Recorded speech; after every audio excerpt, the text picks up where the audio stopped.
So, first of all, I want you to realize that today, if you're ever stuck in a creative situation, if you're ever struggling to come up with new ideas, and if you're ever just kind of like dead in your tracks, you don't know what to think about, you don't know what content to create, the solution here always seems to be just work your way through it. So over time, there seems to be this idea of like if you're stuck, if you're encountering some sort of a writer's block or creative block, you should just shut up and write more to get over that creative block. Or you should just shut up and get back to the canvas and start painting again, as if that's going to solve the problem. So I just want to open up with my experience in academia for, I think, about 5 years. So here's something that I've noticed, especially up to the postgraduate level. You're able to look back your undergraduate years without all the romance, without all the retrospective fondness, and you're able to look at your work and you think to yourself, this work really could be improved. And one thing that I noticed in my work is that a lot of my essays started to take on a pretty repetitive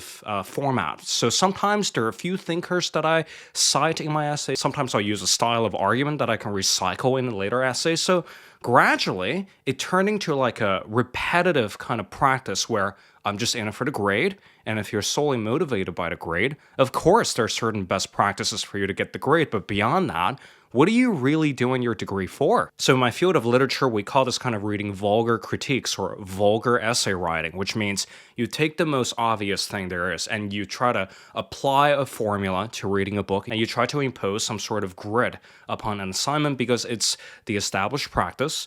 You've communicated with your professors, you've gotten all the best practices, and now it's just up to you to replicate this practice. And that produces some pretty boring work. And the same thing's sort of happening with the internet, if you haven't noticed already. YouTube thumbnails all start to look the same.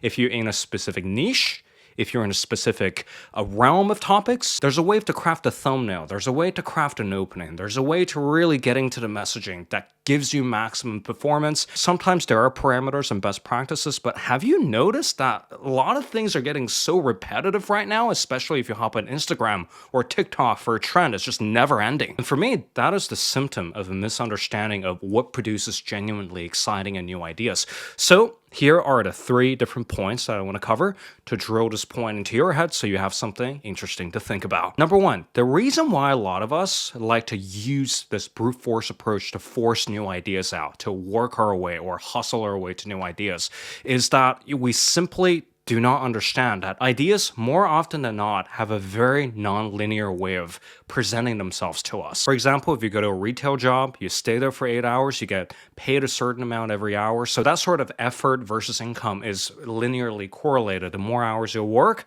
the more you get paid.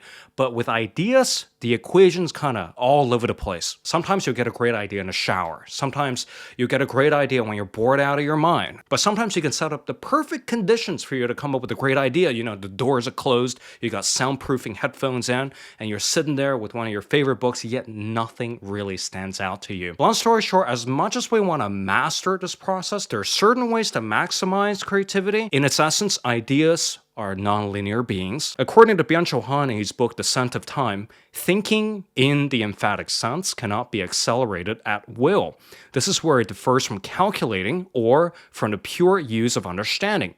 It often moves in roundabout ways. So the challenge with knowledge work is really to first of all acknowledge that more time does not equal to more output, and that all that output aren't necessarily good. Sometimes if you put too much effort into something without letting it ferment, it'll simply turn into a different variation of the same idea. And this is going to lead me to point number 2, which is that intellectual work is actually a contradiction. What's the first thing that you will hear from someone when you line up for coffee at a cafe or at a campus cafe? And one of the most common things that I used to hear when I was at university was that, oh, I need to go and work on my essay. But in a sense, in this case, working on an essay, that's essentially lumping 2 things together. So with an essay, you have an ideation stage and you have the writing stage. Certainly you can work on a writing part, but the ideation stage, that's something you can't really force. So over time, this productivity culture thing is really good at convincing us into thinking that, you know, there are parts of this intellectual work that you can optimize. So let's just optimize all of it without realizing that there are some parts that are just inherently impossible to optimize. Otherwise, it's going to give you a worse idea to work with. And in this case, the realm of ideas actually belongs to a completely different register compared to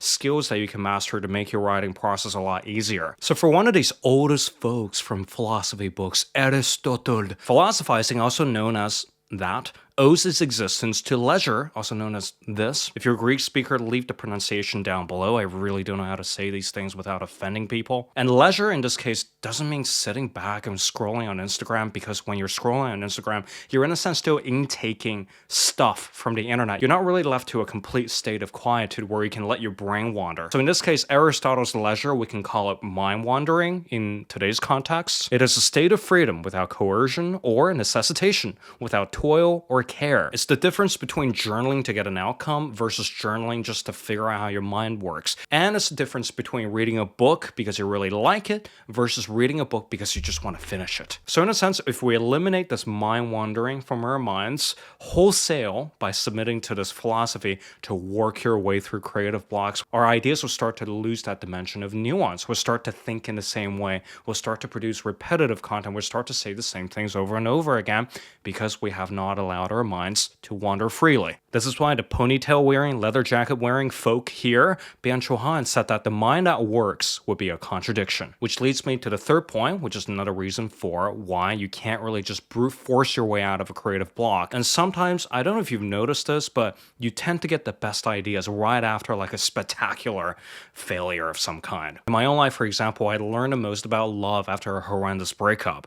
I learned most about myself after a career implosion. So in certain cases, pain and failure, they're excellent fertilizers for you to adding to the soil of your mind for new ideas to germinate. Then again, another old folk from philosophy books, Hegel, in the Phenomenology of Mind, explained that a sophisticated mind is characterized by the capacity to preserve itself in contradiction and therefore in pain. Essentially, pain and failure pay us a visit when our idea of the world start to contradict with how the world actually is. You think you're an absolute baller, but you go out there to a bar and you get completely rejected. You're sitting here thinking to yourself that you're making the greatest YouTube video of all time without realizing that this video is not really going to matter to most people, so why don't you just archive it and start again? And what happens then is a painful reconciliation. And in this case, you need to force your mind to grow into a higher form to contain this new point or data point that you found outing reality. Whereas if things are just going well all the time,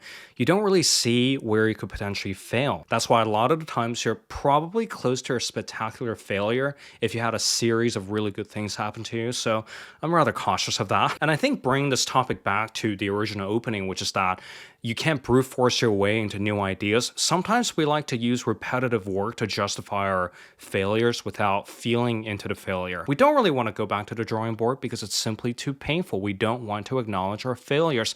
And that's what fuels that compulsion to work or to do more work to overcome a creative block, because fundamentally, maybe things are not working. And maybe you haven't grasped the fact that ideas move in non-linear ways, that intellectual labor is a contradiction, and sometimes ideas are indeed completely out of your control because they need to come from failures and pain, and they're great teachers on your journey towards being a better person. So next time when you encounter a creative block, reassess all these 3 points, because sometimes a creative drought cannot be alleviated by plowing to the ground deeper. It can only be alleviated if you wait for the rain to drop at the right time. Anyway, thank you so much for tuning in to another episode of our Wednesday show, and I'll see you next week at the same time for some new food for thought. Robin Walden here. Take care and goodbye.